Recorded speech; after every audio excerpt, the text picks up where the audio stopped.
I want to talk to you about a few pricing shenanigans that payment processors actually apply to all kinds of transactions, especially your merchant statement. So this is important. Here is an overview I want you to pay attention to. So when you think about the misleading tricks that payment processors use, I want you to really think about a strategy they have in place to actually make sure they are increasing their cash inflows. Payment processors are businesses, and as businesses, they have to really increase their revenue, right? So when you think about payment processing, think about not the most honest industry, that's for sure, but you have the possibility to get things done properly if you are able to negotiate things from the get-go and know exactly what you're getting yourself into. So as you shop around for credit card processing services, you may quickly realize that this is not the most honest industry. Common questions arise like, why do so few providers show their rates on their website? Like when you go to the website, it's always give us a call and we just talk to you about the pricing. They never show their pricing, never really give you in all clarity what you have to pay, and that's bad. And sometimes you cannot actually like you have so many rate structures that you're really like you're really confused, right? Or why can't I just get a straight answer when you ask about pricing? Well, see, the whole thing here is that payment processors are done this. They have done this intentionally to make sure that most consumers are actually most merchants are confused.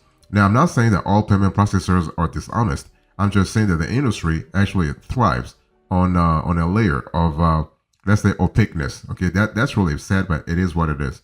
So basically, what I want to say is that this mysteries can make it very difficult to understand who the best payment providers really are. Okay, if you were able to see the payment processing information clearly labeled on the website, it will be a lot easier to actually compare and contrast the different providers. But no, they don't do that. So it's really sad. So to help merchants like you and me avoid the pitfalls of the credit card processing industry, what I have done into this conversation is I have compiled a list of the top five five really important things that you need to watch out for when shopping for credit card processing services in the U.S. Now, this pieces of advice can also apply to credit card processing in other regions because you know, like it's really it will be a shortcut to say that payment processors outside the U.S. are more honest than their their U.S. counterparts, which is not true. Which is not true. Everything depends on the niche you're in. It depends on the research you've done, the due diligence you've done before signing up with a payment processor. Let me talk to you now about the top tricks you need to avoid this year when it comes to payment processing. Okay, so you have teaser qualified slash non-qualified rates. So the rates the qualified rates and non-qualified rates are substantially lower than when you start using them. In other words, you have a teaser price that's maybe 1%, and then you realize once you sign up with a payment processor, they're charging you 1.5% or 2%. So it's one of those things where you want to really avoid this sort of a pricing shenanigans right off the bat. So processors advertising rates as low as 1% are pretty common these days. Unfortunately, since the payment processing industry has no advertising standards, what they don't disclose are all the assessment fees, mid-qualified and non-qualified charges tacked on top. Okay, so don't go for, let's say, a teaser qualified rates right off the bat. You want to do more research. You want to really research the whole processing strategy of the processor. So if you ever see flights advertised for $9.99 each way, or ever pay $99 for those flights by the time you reach the checkout, that's never true, right? You always have all kinds of ancillary pricing, ancillary fees. So unlike airlines, however, most processors bury these hidden fees in the fine print and go unnoticed until it's too late. So it's one of those things where I'm not asking you to get a law degree, like a JD, when it comes to like reading contracts, but you want to really familiarize yourself with the most common terms when it comes to a credit card processing. So when you take the fine prints, I want to really take the time to read. If you don't have the knowledge, if you don't have the skill to understand what's written in those fine prints, you want to really reach out to a lawyer. It's just better It's a lot better to hire a lawyer and pay that lawyer $100 for 1 or 2 hours of work from the get go than actually having to pay hundreds and thousands of dollars in fees down the road, right? It's just a matter of being prepared. It's just a matter of like actually seeing what kind of industry you're in and really being prepared. It's all about the due diligence process. It's all about the due diligence process. So if you are looking for pricing tier and you have those teaser qualified and non-qualified rates, think twice. Think twice. Do some research before you sign on the dotted line. The last thing you want is to actually commit yourself to something that you will not be able to let's say comply with down the road.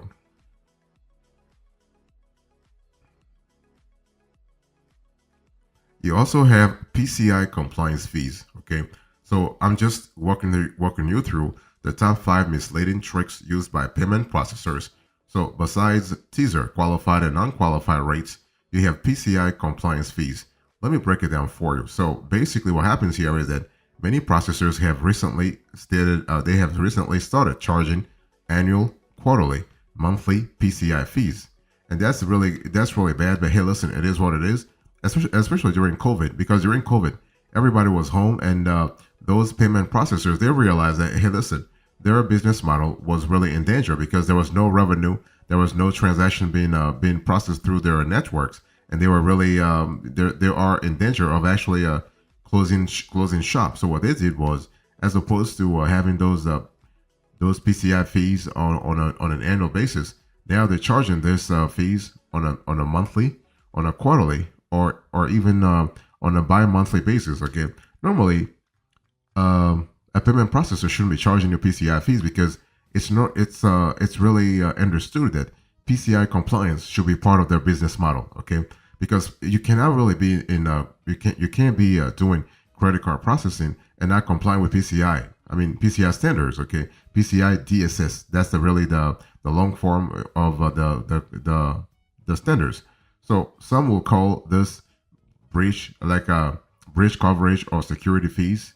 Unlike most providers, basically you have to really understand that you want to have a PCI program that's already included in the monthly fee. You do not want to pay extra, or you do not want to pay separately for PCI compliance fees.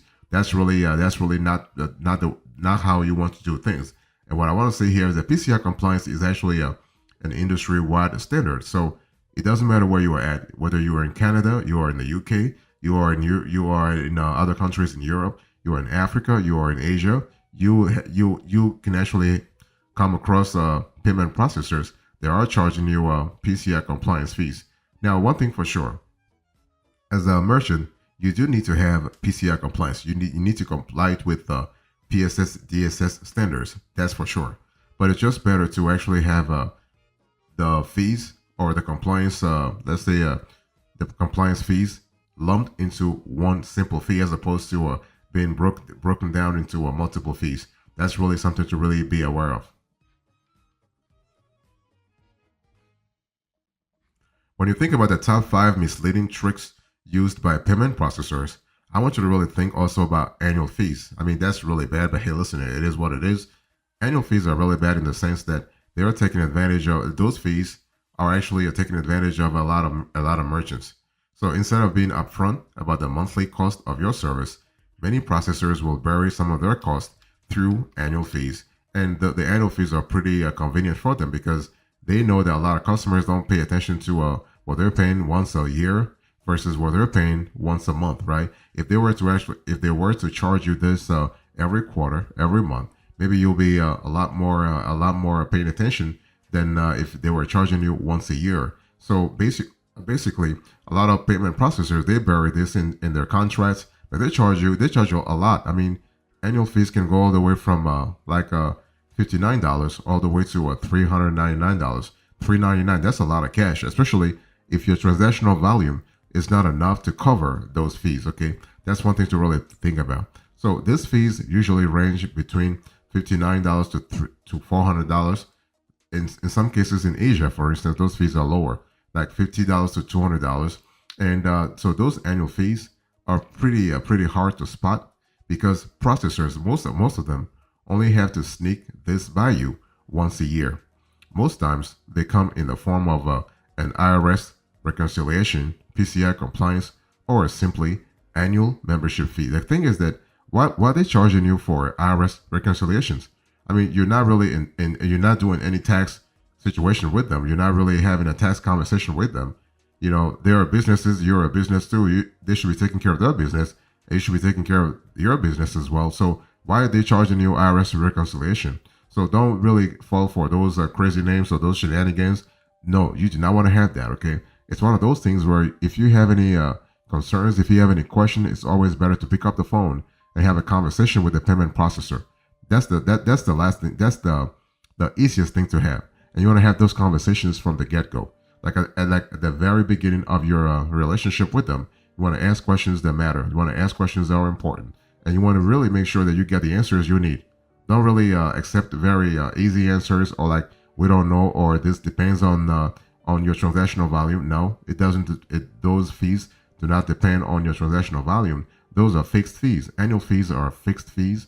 They are charged to you once a year. Okay, so be very careful there, especially when it comes to clarity. When it comes to asking questions and getting the answers you need for your business. When you think about the top 5 misleading tricks used by payment processors, I want you to also think about the monthly minimums. Oh, the monthly minimums. That's something that a lot of merchants actually fall for. Monthly minimums. Now, nothing said we don't value small businesses, like penalizing them for not processing enough transactions, right? Unfortunately, most small merchants soon realize that their low monthly fee is actually quite high. That's what I was telling you a little earlier when I said a lot of payment processors charged a lot during COVID, for instance, because during COVID, everybody was home, right? We were home, and nothing was happening in terms of business. Nobody was doing anything in terms of charging their cars. So in that sense, you're gonna have a low transactional volume. So if a payment processor is charging you for a low transactional volume, chances are you paid a lot of cash, a lot in fees during the 2 or 3 years that COVID was actually rampant in the States or even in the world. So basically, processors place monthly minimums on the total fees generated from Visa, MasterCard transactions, meaning that if you don't process enough payments, you are paying for them anyway. Okay, that's really that's how they contextualize their fees.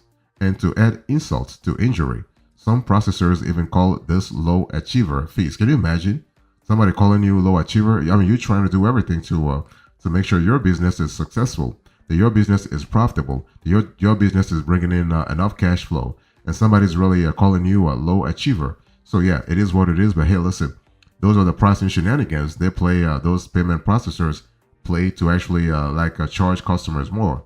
And one thing I want to say also is that when it comes to monthly minimums, remember that it's not about it's not broken down by card. Like they don't say, well, we charge you because you're processing a lower number of Visa credit card transactions, or we're charging you because you're processing a lower number of MasterCard transactions, or you are processing a lower number of American Express transactions, or you're processing a lower number of Discover transactions. They are actually charging you across the board. So this is actually a charge that happens across the board. So how do you actually prevent this from happening? Well, if you run a business, you can't really predict how much in transactional volume you're going to process a month. No.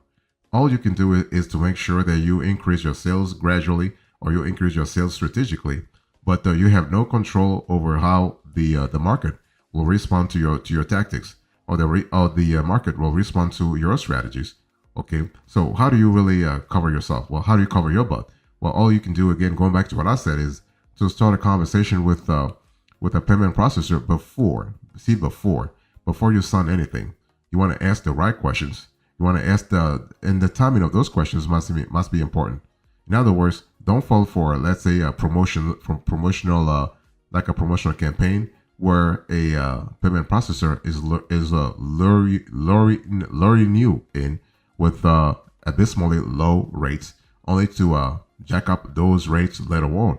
No, you want to ask questions ask questions that really will apply to your business on a permanent basis. That's important.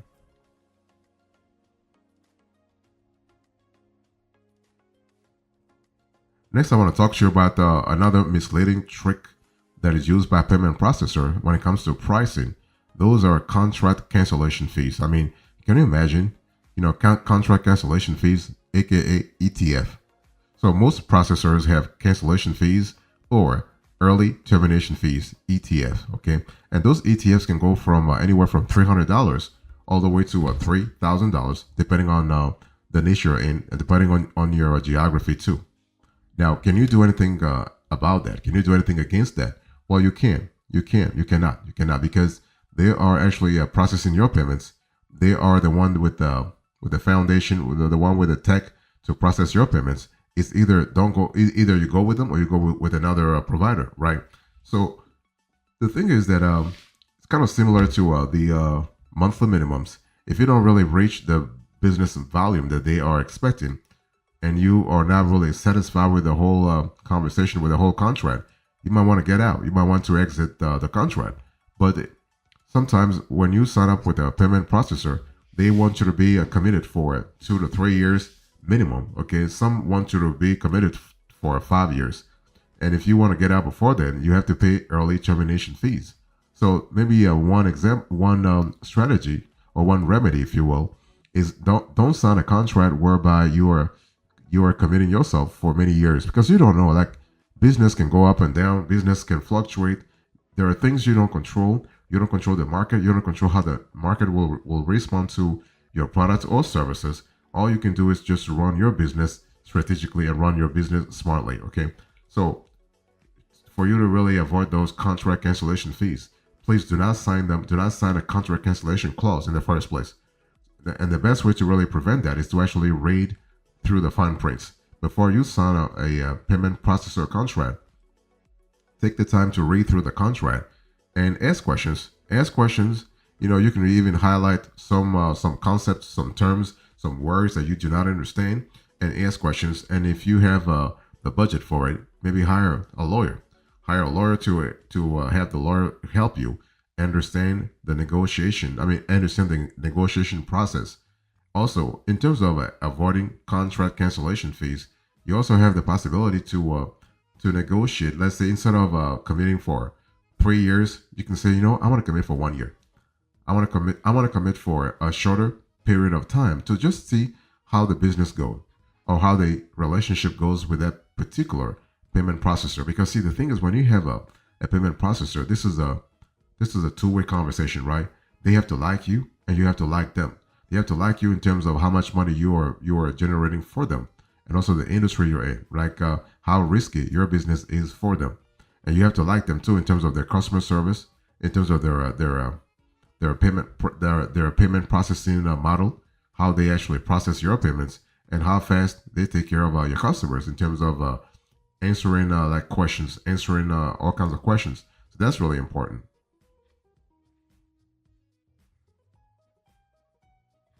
So in conclusion to this conversation, I'll talk to you about the top 5 misleading tricks used by payment processors. I give you the overview, the top tricks, and now the conclusion. Thank you so much. God bless you. I'll see you next time. Until then, remember, stay marvelous.